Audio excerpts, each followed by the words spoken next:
Hello students, I am here to talk to you about unit exam makeup work. You are now in the last few weeks of the psychology course. Congratulations for making it this far. We're starting to look towards the final now, and one thing that you can do to improve your grade before the final and for your final grade is some unit exam makeup work. So I wanted to make this quick video to show you what I'm expecting for this unit exam makeup work and how to turn it into me and what kind of benefits you will get from it. So let's jump into it. So with this unit exam makeup work, you can receive full credit, so up to 100%, on 2 unit exams you've performed poorly on.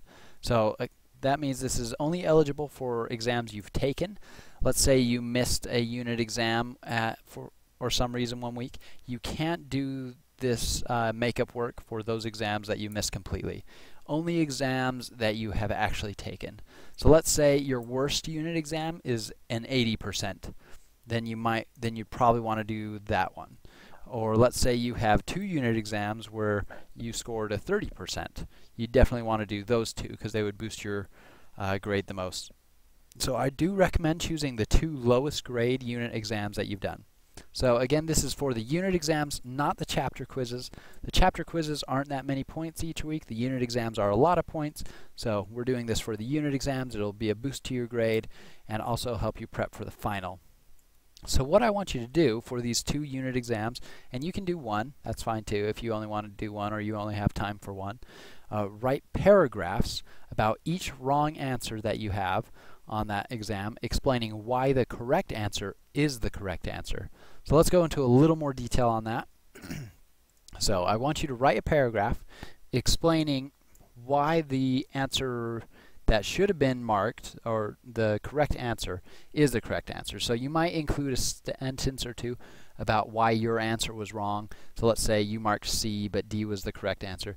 You might include a sentence of why C was incorrect, but then I want you to focus on explaining in your own words the concepts behind the correct answers. So why is D right? What is D talking about? How is it related to the question? What is maybe a short quote from the chapter or the presentations or from the class meeting that backs you up? And I'll show you some examples in a minute so you'll be a little more clear. So if your paragraphs are good, if you show you have a better understanding now of this concept, you can earn up to 100% on these unit exams. So, and these are a great way to study for the final in these last couple weeks. So if you're a struggling student who may have got 30 or 40% on a unit exam, then you're going to be reviewing some chapters that you did poorly on, and that will really help you prep for the final. It will also help students who aren't struggling so much, who are getting higher grades, because then you're still reviewing for the final on things that you missed. So here's a couple examples, and you can pause the video to look at these. But I mean, I don't believe any of these students mentioned why their answer was wrong, which is fine. I want the focus to be why is the correct answer the correct answer. And so with that, I will make a little disclaimer. Please look at the points given for the answers on the test, because there are some questions that were miskeyed or were incorrect in the unit exams, and if so, I have given points for those exams. So you might find you have a question that's marked with a red X, but you still have 5 points for that question. That means that was miskeyed or incorrect in some way, so don't write paragraphs about that question. You already have credit for it. So only write these little paragraphs for questions that you have actually missed. Alright, so you can pause the video and take a closer look at these examples if you want. Okay, so again, quick review. You can earn up to 100% on unit exams if your paragraphs are good, if you're showing that you understand the concepts, but if you don't show that you're fully understanding the concepts, you'll still get some credit, some makeup credit, but maybe not to the whole 100%. These are a great way to study for the final because you're going to be focusing on the chapters that you didn't understand very well. Alright, and so again, this is a really great opportunity for struggling students.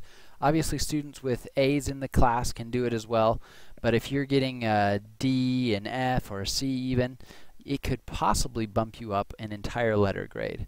So I've seen students with a solid C with 2 unit exam makeups go to a B-, which definitely will affect your overall GPA in the class and definitely affect your overall GPA for your entire time in undergraduate.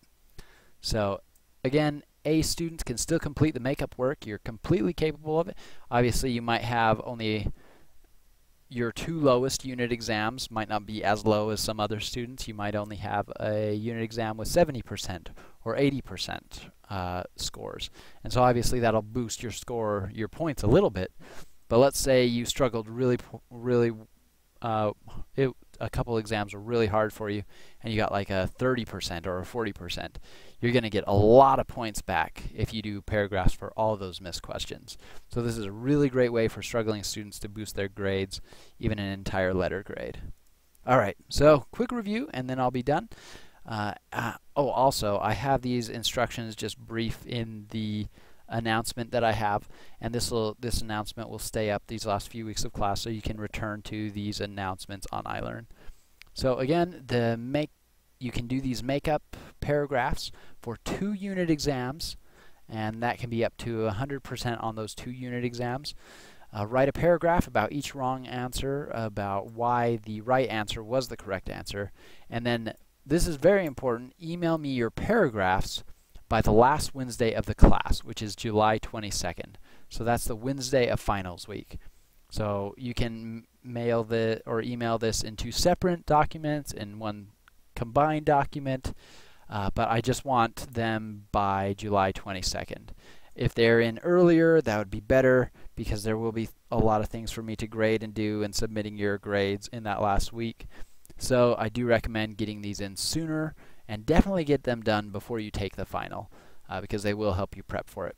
So if you have any questions, feel free to email me. Hopefully I didn't miss anything. That's why I created this presentation. But hopefully you can make up some good points and you can get a higher grade in this course and have a stronger GPA going forward out of this class. Thanks.